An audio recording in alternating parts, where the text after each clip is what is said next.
Amigos, buenas tardes. Soy Johnny Contreras, ingeniero de profesión, profesor de física, historiador y divulgador por afición. Tenemos preparados para ti el programa número 5 titulado El origen sefardita de Monterrey, hoy 31 de agosto del año 2019. Estamos aquí ubicados en el barrio antiguo, también llamado Barrio de Catedral. Esperemos te guste este programa. Disfrútalo. Buenas tardes, mis amigos de Conoce. Soy Johnny Contreras y tenemos hoy preparado el programa número 5 titulado El origen sefardita de Monterrey, y estamos transmitiendo en el centro de Monterrey desde la fonda El Limoncito, en el barrio antiguo, también llamado Barrio de Catedral. Tenemos hoy para todos ustedes al invitado especial del día de hoy, el divulgador e historiador Juan José Silva Benítez. Bienvenido. Buenas tardes a todos, aquí de nuevo por los fascinantes senderos de la historia. Bien, gracias por aceptar la invitación. Al contrario, Johnny, para mí es un honor estar de nuevo aquí con ustedes y participar a todos los entusiastas de la historia de el fascinante origen del nuevo Reino de León y la metropolitana ciudad de Monterrey. Bien, gracias. Y pues mis amigos, como les menciono, estamos desde la fonda Limoncito y muy agradecidos con nuestros invitados que nos hayan aceptado para hacer la grabación de este programa, a los dueños de este lugar, los propietarios. Tocayo, vamos a ver una introducción a este programa. Si nos puedes platicar qué es la palabra sefardita o sefardí, ¿cómo se pronuncia? Hay varias variantes: sefardín, sefardíes y sefarad. Entonces, esos tres conceptos engloban a toda la migración hebrea.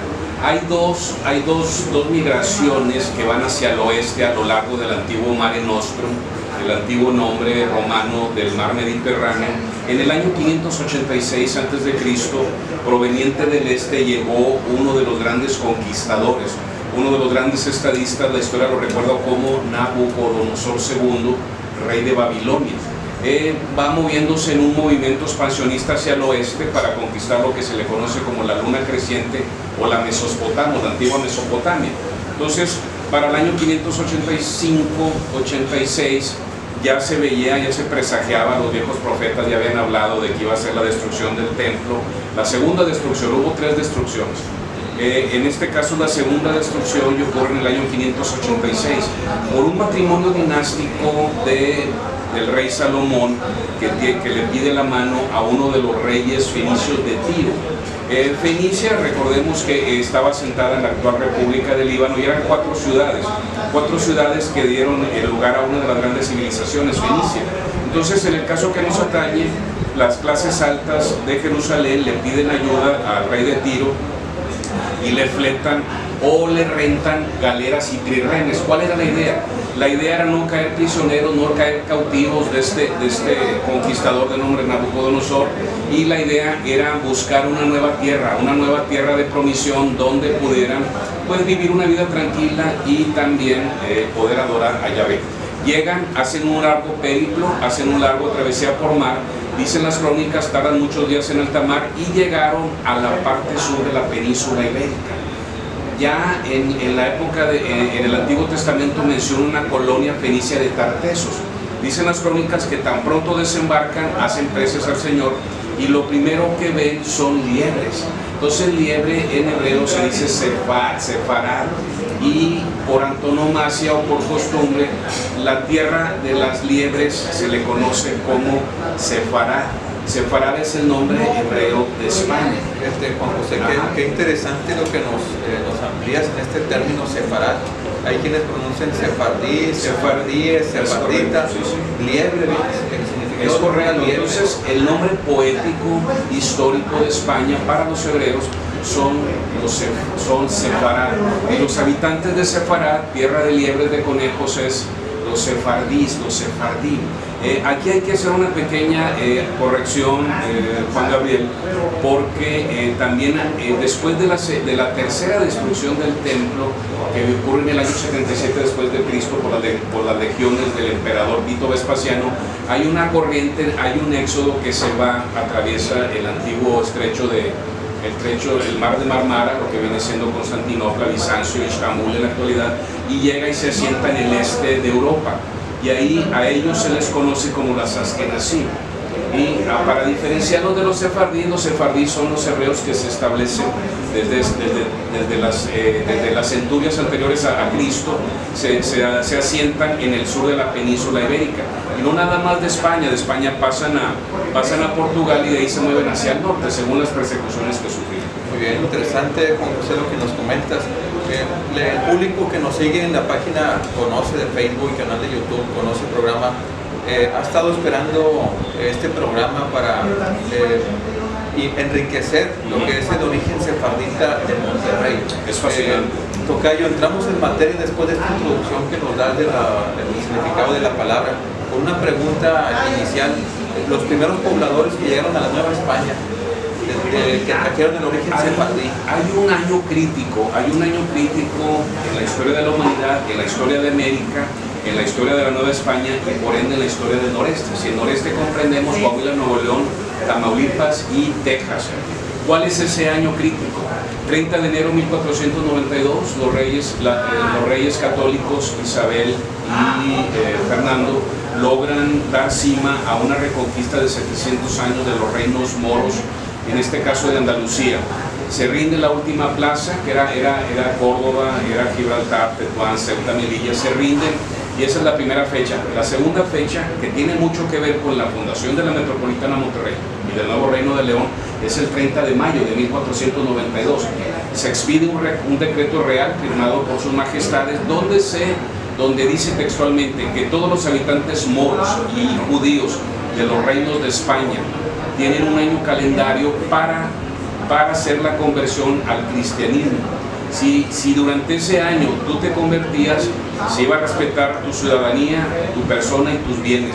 Si en caso contrario tú seguías aferrado a la antigua fe de Mahoma o a la fe mosaica, al término de un año calendario ibas a sufrir persecución, tortura, muerte, y eventualmente tú y todos tus familiares iban a correr peligro y todos tus bienes iban a ser embargados. Es en ese momento cuando muchos se convierten, y aquí hay lugar un fenómeno que ahorita todavía resuena, Johnny, porque muchos judíos no quisieron abandonar la tierra de sus mayores, de sus ancestros. ¿Por qué? Porque ellos ya tenían generaciones viviendo ahí. Entonces ellos toman una decisión de convertirse al catolicismo o al cristianismo. De la puerta hacia afuera eras un católico o un cristiano devotos, pero de la puerta hacia dentro de tu hogar seguías al pie de la letra las leyes mosaicas. Y a ellos, como se movían entre la luz y la sombra, entre la legalidad y la ilegalidad, ellos se les conoció como los marranos, o un término más académico es los criptojudíos. Criptojudío, que viene siendo converso, un cristiano converso. Es correcto, pero más que un judío converso. Cristianismo. Y es comprensible. En esa época hay persecuciones, los famosos pogroms, que eran persecuciones, eran auténticas matanzas de los ciudadanos, tanto moros como hebreos. Hay otra fecha crítica, 12 de octubre de 1492, hay el encuentro de mundos, Cristóbal Colón, no voy a entrar en detalles, viene Cristóbal Colón, las tres carabelas, y descubren o se les atraviesa un continente que con el tiempo se iba a llamar América. Hay que hacer énfasis de que Colón no buscaba América, Colón iba a Zipango y Catay, China y Japón. Y llegó a la isla Guanajaní, hoy es San Salvador en las Bahamas. Ya después en el tercero y cuarto viaje llega a tierra firme. Es correcto, tan pronto se descubre la América, los judíos, tanto los devotos como los conversos, ven en esa tierra lejana, en ese lugar llamado América, ven un lugar de provisión, ven un lugar donde poder vivir tranquilamente, un lugar donde crecer, reproducirse, y un lugar donde poder con paz poder profesar la fe, la vieja fe de Yahvé. Muy bien, Juan José, nos das a entender que los primeros pobladores llegaron inclusive en las carabelas con Cristóbal Colón en alguno de los 4 viajes, pero todavía no se llamaba Nueva España hasta 1535. En 1521 Hernán Cortés y sus 500 aventureros derrotan junto con sus aliados los tlaxcaltecas y otras naciones indoamericanas derrotan al Imperio Azteca, y a partir de 1521 comienza la historia de la Nueva España. Hay un movimiento territorial. Es correcto, como una no colonia, como un virreinato directamente dependiente de la corona de Nueva España. Estamos hablando que en 1535 llega el primer virrey, que era don Luis de Velasco, si mi memoria no me falla. Entonces empieza la organización de un territorio que es un virreinato, no una colonia. Obviamente, correcto. Hay un movimiento expansionista hacia el norte, y es obvio que con las tropas de Cortés venían alrededor de 10 de sus oficiales y soldados eran de claros apellidos o de claros orígenes sefardíes. Entonces, Juan José, prácticamente buscaban una nueva vida porque en Europa no tenían para dónde hacerse. En 1938 se pone en el tapete histórico académico la cuestión hebrea o judía, los orígenes de la metropolitana Monterrey y Nuevo Reino de León. Hay un historiador que yo le recomiendo a nuestros seguidores, tanto los en Facebook como en las redes de YouTube, recomiendo que busquen un excelente ensayo muy pequeño llamado Monterrey en la historia y la leyenda, de la pluma del excelente historiador coahuilense Víctor Lecio Robles. Ahí se pone sobre el tapete la cuestión judía de Monterrey. Y es fascinante porque él habla lo que tú ahorita dijiste, ellos buscaban un lugar donde poder vivir en paz. Muy bien, José, aclarado el punto 1 de cómo llegaron o quiénes fueron los primeros pobladores en qué año llegaron aquí a lo que se llamó Nueva España, pero poblaron lo que viene siendo la parte centro-sur del país hacia abajo. El norte estaba despoblado. Se movieron al oeste, noreste, y llegan a un hermoso territorio, un territorio desértico, pero inmensamente rico en plata y oro, que es la vieja provincia de Zacatecas. Ahí el expansionismo español se detiene durante 10 años, entre 1545 y 1555, hay una guerra muy encarnizada, porque los habitantes originales, llamados por los aztecas los chichimecas, o aquellos que descienden del linaje de Perro, ofrecieron una...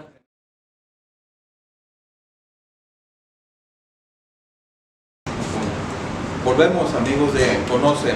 En este segundo bloque de nuestra entrevista con Juan José Silva Benítez, en nuestro programa número 5 titulado El origen sefardita de Monterrey, tendremos ahora las siguientes preguntas para nuestro invitado, que son, Juan José, los lugares que fundaron los primeros pobladores aquí en el Nuevo Reino de León y las costumbres que nos dejaron.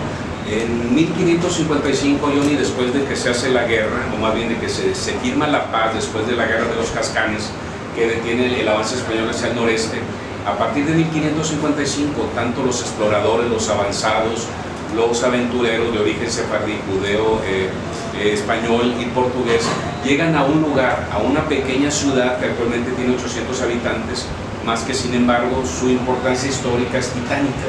Situado 3.000 metros sobre el nivel del mar, en una de las estribaciones de la Sierra Madre Oriental, está un lugar que se llama San Gregorio, Real de Minas de San Gregorio de Mazapil. Mazapil significa Mazapilli o Mazapili, que significa lugar de venado pequeño, en el lenguaje náhuatl o chichimeca. Llegan ahí llegan dos personajes que son decisivos en la historia del noreste de Monterrey de Nuevo León.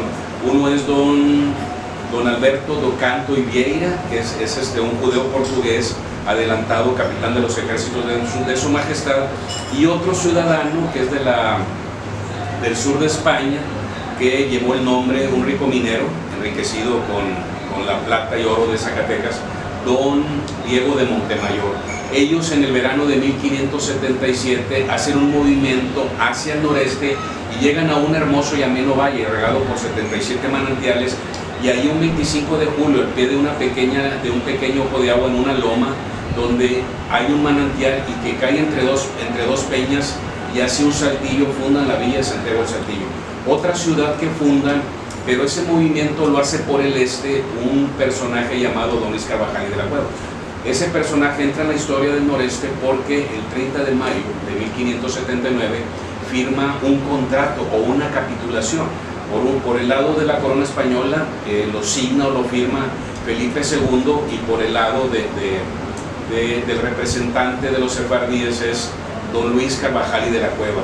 En ese contrato se estipula que a cambio de 2 millones de maravedíes, una cantidad inmensa según las crónicas, se le da perpetuidad un enorme territorio que los académicos, los historiadores, Johnny, lo recuerdan como el tratado, el cuadrado trágico. Si hacemos una pequeña abstracción, ese cuadrado podemos empezar tirar una línea imaginaria desde el río Pánuco, donde está la ciudad de Tampico, y tiraríamos una línea hacia el oeste. Esa línea vendría cayendo al sur de Mazatlán en el Pacífico. Ese sería el lado sur del cuadrado. Del Golfo de México actual hasta el Pacífico. Esa sería la base. La línea imaginaria del lado sur del cuadrado. Lado sur del cuadrado. Sí, de ahí tiraríamos una línea hacia el norte y vendría cayendo en el centro del estado de Sonora. Estamos hablando, Juan José, de cerca de 1000 kilómetros. Correcto. O sea, en aquel tiempo se hablaban de leguas. Eran leguas. Eran 200 leguas. Era un enorme cuadrado. Cada legua, no olvidemos, cada legua son 7.45 kilómetros. Entonces de ahí viene, por ejemplo, el famoso 7 leguas. 7 por 4, 7 por 5 era lo que recorrió un caballo. O sea que 1000 kilómetros aproximadamente el lado sur del cuadrado, así hacia arriba, hacia el Estados sur. Unidos. Y luego de ahí tiraríamos una línea imaginaria hacia el norte y ese sería el lado oeste del cuadrado. Y esa línea vendría cayendo en el centro del estado de Sonora. Y ahí tiraríamos una línea hacia el este, sería el lado norte, y esa línea vendría cayendo lo que actualmente es San Antonio, Texas, y ahí bajamos otra línea hacia el sur y se cierra el cuadrado. Bueno, todo ese enorme territorio era el nuevo reino de León. O sea, un cuadrado, Juan José, de 200 leguas de lado. Por lo tanto, de largo. Las tierras a merced que fueron otorgadas a perpetuidad a don Luis Carvajal y a sus descendientes.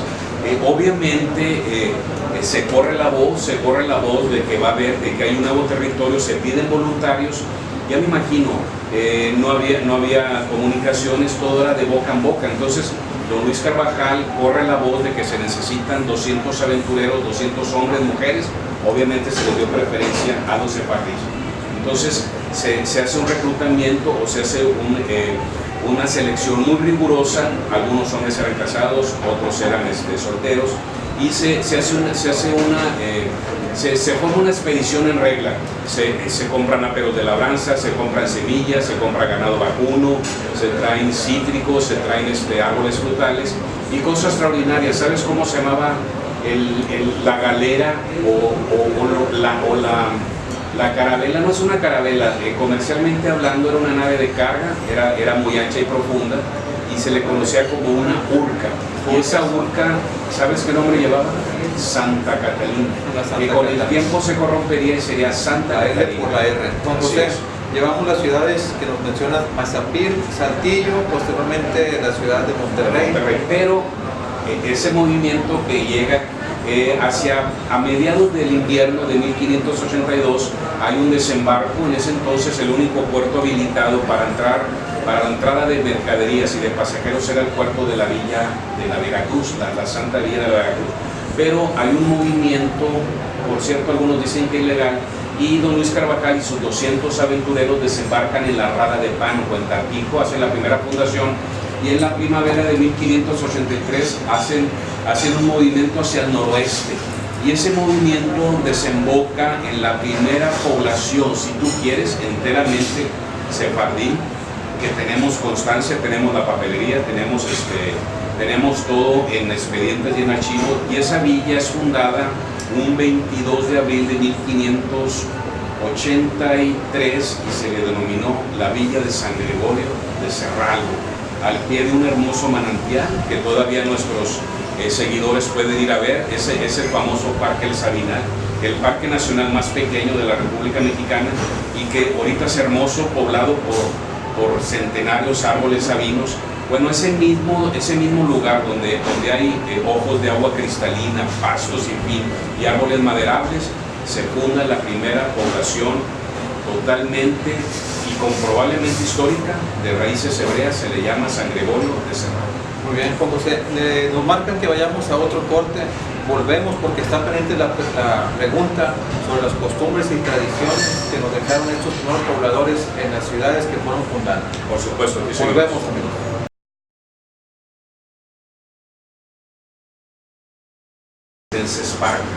Esparca es pobre pero muy sabrosa, y si ahondamos bien a través de la gastronomía también puedes encontrar tus raíces históricas. Podemos encontrar una clara línea que nos comunica con nuestros antepasados sefardíes, tanto portugueses como españoles, y todavía perviven. De hecho, hoy desayunamos, tú me acompañaste, desayunamos en un conocido restaurante aquí del centro y degustamos una tortilla que es parte de la gastronomía judía y que se le llama la mastá. No es otra que la célebre tortilla o gorda de harina. La mastá, en este caso, es una tortilla que es confeccionada obviamente con harina, con agua, sin levadura porque en aquel entonces obviamente pues, sí la había, pero no lo permitía el rabino, no lo permitía las costumbres hebreas que son que controlan la gastronomía kosher. Entonces ahí podemos encontrar, hay un platillo que en su momento tuvo humildes orígenes campesinos y que ahorita por el costo de producción ya es un platillo de alta cocina, el cabrito que nos remonta al holocausto, que nos remonta a aquellas épocas gloriosas, heroicas del Viejo Testamento, donde después de una serie de preces o de oraciones, el rabino procedía, bendecía, sacrificaba tanto un cordero como un cabrito, y de ahí viene el famoso cabrito del pastor, y con sus derivaciones, el machito, el pecho, la espalda, la riñonada. Encontramos también otra cosa. En nuestra tierra piensan que la cerveza se bebe desde el siglo XIX. No, la cerveza se bebe desde la época del exilio en Egipto. No la inventaron los judíos, fueron los egipcios, pero ahí dicen las crónicas que el pueblo esclavizado de Israel aprendió a degustar no nada más la cerveza, sino también el vino tinto. En Monterrey, de hecho, cuando llegan los primeros exploradores portugueses, españoles, llegan a este hermoso valle de Extremadura, de Nuestra Señora de Santa Lucía de Monterrey, se encontraron parras silvestres, no tan abundantes como en el Valle de los Andes o en Parras, Coahuila, pero desde entonces hubo una incipiente industria vitivinícola aquí en el Nuevo Reino de León. Se habla poco, no hay muchos estudios, en los archivos, en actas no consta mucha evidencia, más sin embargo podemos decir que la cerveza y el vino tinto llegaron con ellos al Nuevo Reino de León. Otra cosa, entre la gastronomía tenemos un delicioso dulce que ahorita pues es industrializado, pero que en su momento era hecho de forma artesanal por las familias, el mazapán. El mazapán, que es un delicioso dulce a partir de cacahuate que se muele, se tuesta y se le hacen una masa con un aglutinante y se sirve en forma redonda. Bueno, el mazapán es una delicia que desde los tiempos inmemoriales de los pastores allá en Judea, en Samaria, se degusta o es delicioso. Hay otra cosa, el higo, los cítricos, pero también sabes que el dátil muchos piensan que fueron los árabes los que lo introdujeron a la gastronomía mundial. No, el dátil entra en la gastronomía judía desde tiempos tan lejanos que todavía los árabes no pasaban por ahí. A ver, pues vamos a hacer un recuento. Estás comentando de la tortilla de harina, del cabrito, de la higuera, los dátiles. Bueno, esas son costumbres. Ahorita, si quieres, ahondamos un poco de qué es lo que había en los jardines frontales y traseros de las casas ricas y pobres. Hay la costumbre actualmente de sembrar los árboles frutales en el patio de las casas. Y en el frente también. ¿Es origen? Por supuesto, netamente. En todo el noreste, y me refiero a Coahuila, Nuevo León, Tamaulipas, sur de Texas, en las casas tanto acaudaladas, acomodadas, como en las casas humildes, en el frente hay una plantita que se llama la reseda o recedar. Es una pequeña plantita que con el primer rocío del anochecer suelta un aroma muy sutil, que es muy característico en primavera, en verano, y dicen las tradiciones hebraicas o sefardíes que ese aroma impide entrar a tu casa a los jinis. Los jinis son los genios de la oscuridad, los genios del mal que pueden entrar a tu casa a causar estropicios. Otra cosa, en el patio debe de haber una serie de plantas, que la tradición judía dice lo siguiente. Una de ellas es la sábila. La sábila es una cactácea que es un cuerpo esponjoso, pero que si tú la abres la penca, tiene propiedades curativas, sea para cerrar una herida. El aloe vera, por ejemplo, molido con agua, dicen las tradiciones que te puede hacer crecer el cabello. En mi caso no lo he probado. Otra cosa, también el aloe vera sirve para cerrar heridas que pueden ser pequeñas cortaduras, pequeñas mordeduras de insectos. Otra cosa, y esto es lo más importante, en las casas de nuestros abuelos, en las casas de nuestros tíos, había 3 tipos de árboles en el jardín trasero, no en el frontal. Cítricos, que pueden ser naranjas, limones, mandarinas, toronja. ¿Qué significa el cítrico? El cítrico, según las tradiciones hebreicas, o judías dicen que el cítrico simboliza la amargura cuando nos expulsaron del paraíso por el pecado original de Adán y Eva. Otra cosa, está también la higuera negra. La higuera negra, que a fines de agosto, principios de septiembre, produce un exquisito fruto que tú lo traes ahí en tu invitación, en tu portada. Produce la higuera negra, produce el famoso higo negro, ya sea glaseado o sea tomado directo de la... que en realidad dicen que no es un fruto, sabes que es una flor, es lo que dicen los biólogos, pero bueno, eso sí, la higuera negra simboliza la unión familiar. Y hay otro fruto que desde la antigua Babilonia, inclusive de Babilonia pasa a Palestina, pasa a Judea, de Judea pasa a las islas griegas, y es la granada roja. La granada roja simboliza la presencia divina en ese hogar. Muy bien, Juan José, todo esto que nos comentas de las tradiciones, los orígenes sefardíes en Monterrey, digamos que establecieron las bases para lo que hoy es esta gran ciudad de Monterrey y la región de Nuevo León. Fue una base muy bien cimentada para que los siglos posteriores llegaran más gente, más pobladores de aquellas regiones. Después llegaron empresarios, industriales. Claro, tanto nacionales como extranjeros. El nuevo Reino de León, Johnny, está en una zona no semidesértica. El término correcto es una zona, el clima seco, templado estepario. Donde estamos un poco al norte del trópico de Cáncer, que separa la zona boreal fría de la parte superior del globo terráqueo del Ecuador, que son regiones tórridas. Entonces Monterrey, Nuevo León, el noreste, se mueve entre grandes sequías estivales y entre grandes lluvias otoñales. De hecho, nuestra ciudad creció este valle hermoso, que cuando llegan los primeros pobladores hay más de 70 ojos de agua, manantiales, pero también era una zona propicia a inundaciones. ¿Por qué?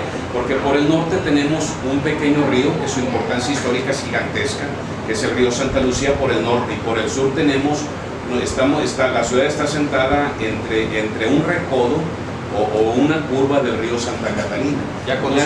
Ya con R. Quitamos la R. Es correcto. La Santa Catarina. Entonces, la ciudad metropolitana de Monterrey, a pesar de todos los inconvenientes geográficos, porque estamos lejos del puerto, el único puerto habilitado era el puerto de Veracruz, a más de 1000 kilómetros al sur. Entonces, cuando llegaban aquí, mercaderías eran muy caras. ¿Qué es lo que hace la población de Monterrey, del Nuevo Reino de León? Salir adelante con sus... ellos salieron, fue una economía primero no tanto cerrada, sino que no había forma de gastar dinero. Aquí, ¿sabes cuáles eran las fortunas? Tierras y ganados. Había hacendados que eran ricos en tierras, pero eran pobres en pecunio, en capital, pero también eran ricos en grandes actos ganaderos, que fueron la cimentación, fueron la base del posterior. Durante muchos años Monterrey fue una villa letargada, que aunque pomposamente nos llamábamos la metropolitana ciudad de Monterrey, capital del nuevo Reino de León, no pasaba de ser una pequeña ciudad de unos cuantos miles de habitantes, algunos europeos, otros tlaxcaltecas y otros habitantes originales de estas regiones, pero poco a poco. Aquí, ¿sabes cuál fue el momento decisivo? Fue en 1777, cuando se erige un obispado, pero esa es otra historia. Hay algo que quería comentar, y que yo lo veía en la casa de mis mayores, tanto de mis abuelos maternos como paternos, y una serie de costumbres que son de muy honda raíz sefardí. Una de ellas es tomar en las noches de verano, tomar el fresco en la mecedora. No tanto porque la casa estuviera caliente, porque hacía calor, sino porque era una forma de socializar, era una forma de saludar, era una forma... Y esa tradición todavía se pervive, por ejemplo, en el norte de Marruecos, en el norte de Grecia, por supuesto en España, en Italia, en Sicilia. Otra costumbre, ¿sabes cuál es? Por ejemplo, en mi caso, Juan José, lo primero que hace al amanecer, dar gracias a Dios, yo tiendo mi cama y la tenso la sobrecama. ¿Por qué? Porque dicen las tradiciones que las camas son para dormir o para atender a los muertos. Si mi mamá grande nos veía a mí o a mis hermanos sentados, nos daba un coscorrón y nos decía, para sentarse está el piso o están las sillas, pero la cama es para dormir o para atender a los muertos. Costumbre sefardí, Juan José. El amortajar.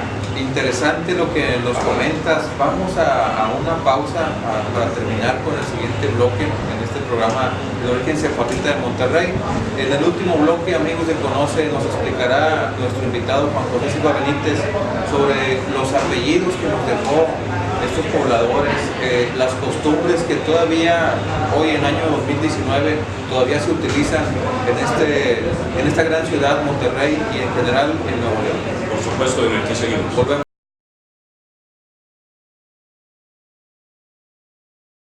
Amigos de Conoce, estamos con Juan José Silva Benítez con el tema del día de hoy, el origen sefardita de Monterrey, nuestro programa número 5. Y en este último bloque, amigos, tenemos las preguntas para nuestro invitado. Los apellidos que dejaron los pobladores sefarditas aquí en el nuevo Reino de León, hoy Nuevo León, así como algunas palabras o frases que hasta la fecha se utilizan, Juan José. Después de la fundación, en la primavera de 1582, después de la fundación de la Villa San Gregorio de Cerralbo, don Luis Carvajal y de la Cueva, el gobernador, fundador del nuevo Reino de León, hace un movimiento hacia el oeste. Su idea era llegar a la villa de Santiago del Saltillo para de ahí hacer un movimiento hacia el norte, uno para explorar y dos también para ver los lugares donde podría haber asentamientos, pero también hay que decirlo, los lugares donde había plata y oro. Ellos eran empresarios en el sentido más estricto, claro, también eran devotos y buscaban un lugar donde profesar su fe, pero ante todo eran empresarios, eran gente que venía a hacer negocios. Tal vez de ahí tenemos la vena de los negocios aquí en Monterrey y en Nuevo León, en el noreste. Llegan a Monterrey y aquí a ojos, a las orillas del Ojo de Agua Grande, la famosa alberca Monterrey, un 11 de marzo de 1583, don Luis Carvajal y de la Cueva hace una repuebla a una fundación anterior a la que había hecho Alberto del Carmo en diciembre de 1577 y funda la villa de San Luis Rey. Él era devoto, pues él traía las dos religiones. Él, en el sentido estricto, era un hombre de negocios, que la religión era algo muy personal. Entonces él era devoto de San Luis Rey, un santo rey que gobernó Francia, y de ahí hace un movimiento hacia el oeste, llega a Saltillo, confirma a las autoridades, confirma como alcalde mayor Alberto del Canto, ya mencionado, y confirma como tesorero real del nuevo Reino de León a don Diego de Montemayor. Se va hacia el norte, hacia un lugar que se llamaba Almadén, la villa de Almadén, hoy Monclova. Es en esos momentos cuando el virrey tiene noticias de que hay que hay un impostor que se hace llamar virrey, rey del nuevo Reino de León, independientemente de su autoridad, y lo manda a investigar. Se encuentra que tiene orígenes sefardíes, orígenes judíos, se avisa a la Inquisición tenía entre sus encomiendas, el Tribunal del Santo Oficio tenía la obligación de perseguir a los herejes. Y en este caso los moros y los judíos entraban en la categoría de herejes, y eso se pagaba con la pena capital, la muerte, previa tortura. Entonces viene una patrulla, alguaciles de la Inquisición de Ciudad de México, arrestan al gobernador don Luis Carvajal, a pesar de que tenía numerosas tropas. Dicen que dijo: el que nada debe, nada teme. Voltea y le dice a don Diego, su tesorero: Diego, ahí te encargo el reino. Él se deja apresar, lo demás es historia. Se lo llevan arrojado, se lo llevan apresado con cadenas a la Ciudad de México, en las mazmorras de la Inquisición, ahí en el centro histórico de la Ciudad de México. Es torturado y se le acusa de judaizante. Judaizante eran aquellos seres humanos que por las circunstancias se convierten al cristianismo y en el seno de su hogar seguían la ley mosaica, como ya se mencionó con anterioridad. Hay una persecución despiadada. Empezaron con don Luis Carvajal, con su sobrino Diego el Mozo, con su sobrina Mariana de Carvajal, que por cierto ella es torturada, y como ella no apuró, ahí había una salvedad. Los códigos de la Inquisición decían que si tú apurabas o renunciabas a la fe mosaica, pedías perdón y hacías voto de obediencia a la Iglesia Católica, se te perdonaba la vida, pero te incautaban tus bienes. Ella al contrario no apura, al contrario reafirma su fe en la ley mosaica y es quemada en el quemadero, valga la redundancia, en el quemadero situado en la Alameda de la Ciudad de México. Empieza una persecución feroz tanto en Monterrey. Don Vito Alessio Robles, en 1938, en su ensayo llamado Monterrey, la historia y la leyenda, él menciona que entre 1583 y entre la primavera de 1583 y el otoño-invierno de 1590, en los días, semanas que es arrestado don Luis Carvajal y de la Cueva y su familia. En esos 7 años, la pequeña villa de San Luis Rey fue la población judía más grande en la historia de la humanidad en ese momento. Y él menciona una serie de ceremonias, entre ellas que al atardecer se encendía una hoguera y se bailaba al son de pandereta y se entonaban cánticos en hebreo en honor a Yahvé. Y él también menciona, no sé cuáles eran sus fuentes, él tiene varias y ahorita las voy a mencionar al final del programa. Don Vito Alessio Robles menciona que todos los días al amanecer los hebreos situados en la primigenia plaza de armas levantaban los brazos en honor a Yahvé y entonaban oraciones, ¿sabes hacia dónde? Apuntando a ese cerro que nos es tan caro, a ese cerro que nos es tan conocido y tan amado, el Cerro de la Silla. Entonces, don Vito Alessio Robles, por Alberto del Campo. es correcto. Don Vito Alessio Robles sigue diciendo en su extraordinaria crónica Monterrey, la historia de la leyenda, que durante el otoño, que es la época del Purim, allá por las semanas de octubre, después de que se levantan las cosechas, en las casas eran humildes. Al decir población no era una ciudad con calles, edificios construidos, sino era una pequeña aldea con ramas. Tal vez la casa más ostentosa podía haber sido de adobes, era del gobernador, de don Luis Carvajal y de la Cueva, que nunca estaba aquí en la ciudad o en la población. Entonces dice que en la época del Purim, allá en octubre, las casas se decoraban después de que se degollaba el cordero pascual y antes de entrar a la hoguera, con la sangre del cordero, el rabino pintaba pintaba la estrella de David en las casas. Así pasaron ese Monterrey pastoral o esa villa de San Luis Rey. Empieza una persecución despiadada. Es bien conocido que hasta ese año, 1590, los sefardíes no tenían apellidos. Entonces, obviamente, la salvación de ellos era reafirmar la fe católica. El cristianismo. Es cristianismo, refugiarse.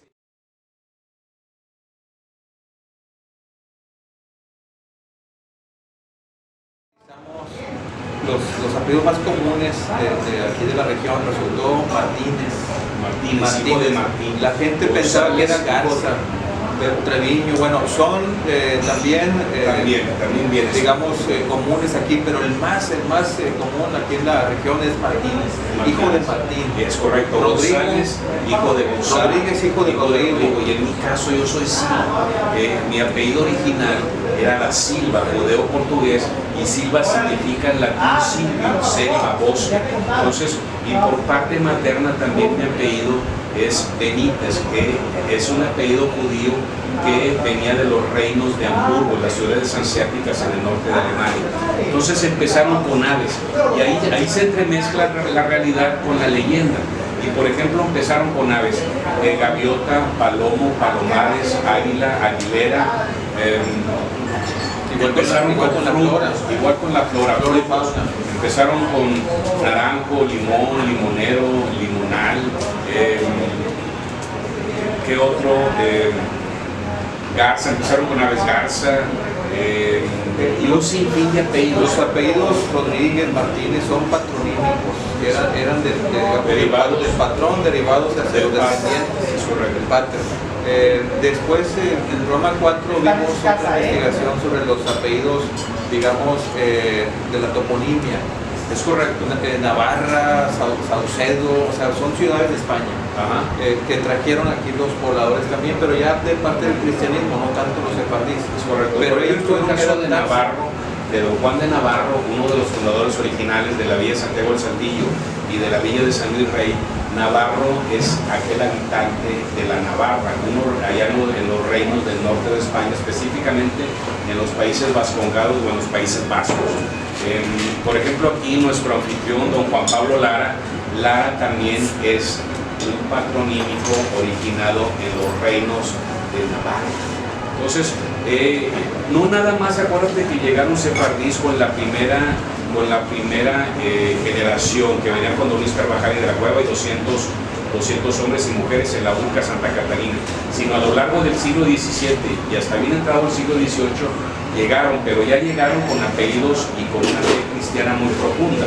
Pero obviamente en el seno de su hogar, en la tradición oral, siguió perviviendo eso.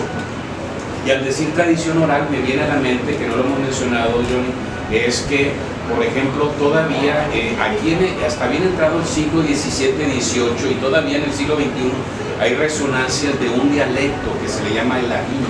El ladino viene siendo una combinación de latín con hebreo y con el castellano del siglo XVI. Oiga, usía como vuestra mercedes, son los modismos, es correcto. Las frases que incluso todavía se utilizan. Huerco, por ejemplo, en la población. Huerco es una palabra judía que significa orco o un pequeño demonio. ¿Recuerdas los demonios del Rey de los Anillos? Eran orcos. Entonces por ahí el huerco era un pequeño niño travieso, era un pequeño demonio que hacía picardías, no maldades. Otra cosa también que me viene a la mente es esa parla que no hemos perdido, que todavía aquí en los municipios rurales adyacentes al área metropolitana de Monterrey y en zonas rurales de Coahuila y Tamaulipas, todavía hay esa parla. Su merced, con su veni. Se escucha por ahí de repente Ancina mismo. Ancina es. Así fue, es por decir así fue o así es correcto. Ese es el ladino, que la cruza de español con... Claro, hay otros apellidos que ahorita están olvidados. Villarreal, que son apellidos compuestos. Salazar. ¿Qué otro me viene a la mente que también es de allá por el sur? Ruiz. Ya mencionaste a Martínez, que es uno de los apellidos. Hay otro apellido de resonancias. ¿Sabes cuál es? Guajardo también. Peña que alude a una roca. Y de ahí viene también otro apelativo, Peñafiel, que es un apellido ya olvidado, pero que todavía existe por ahí, sobre todo en el centro de México. Estos apellidos, Juan José, son propiamente de esta corriente sefardita que llegó al Nuevo Reino de León, inclusive a la Nueva España. Durante el siglo XVIII, después de consumada la independencia, después de que en 1824 la ciudad de Monterrey y el Estado Libre y Soberano de Nuevo León es elevado a parte de entidad federativa aquí en la nueva República Mexicana, con las corrientes liberales del siglo XIX hubo una tendencia a olvidar nuestros orígenes hebraicos, nuestros orígenes sefardíes. Bien entrado el siglo XIX, para 1865, aquel gran humanista, médico, historiador, don José Eleuterio González Gonzalitos, él menciona que todavía era un timbre de orgullo en las clases altas y bajas de Monterrey, de los municipios rurales de Nuevo León, era un timbre de orgullo hablar de que tú descendías.